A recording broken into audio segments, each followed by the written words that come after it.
Hello, আসসালামু আলাইকুম। Last month আমরা গিয়েছিলাম খাগড়াছড়ি উপজেলার আলুটিলা। অসাধারণ রকমের সুন্দর একটি পর্যটন স্পট। সো এই রোডটা ধরেই আমরা বেসিক্যালি পৌঁছে যাই আলুটিলা।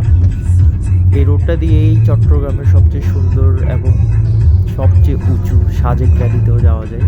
সো খাগড়াছড়ি রোডটা আপনারা যারা গিয়েছেন তারা জানেন অনেক রিস্কি, অনেক আঁকাবাঁকা উঁচা নিচা পথ। তারপর রোডটা অনেক সুন্দর। রোডটা ন্যারো না, মোটেও ন্যারো না, বান্দরবনের রোডের চেয়ে অনেক বড় ছিল। সো রোডটা অসাধারণ রকমের সুন্দর, চারিদিকে গাছগাছালি, পাহাড়ি আঁকাবাঁকা রোড। স্পেশালি আমরা যখন ফটিকছড়ি ক্রস করতেছিলাম তখন জাস্ট রাস্তার দুধারে অসাধারণ রকমের সুন্দর রাবার বাগান ছিল। সো আমরা আলুটিলা নিয়ে একটা ডিটেল ভিডিও ইনশাল্লাহ আপনাদেরকে দেব।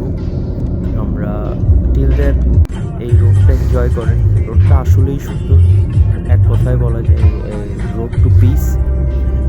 সো আমরা, আমার ওয়াইফ, আমার বাচ্চা, আমরা অনেক এনজয় করেছি রোডটাতে। সো দেখা হবে ইনশাল্লাহ নেক্সট আমাদের আলুটিলা নিয়ে আমরা যে ডিটেল ভিডিওটা করব। দেখা হবে, টিল দেন বাই।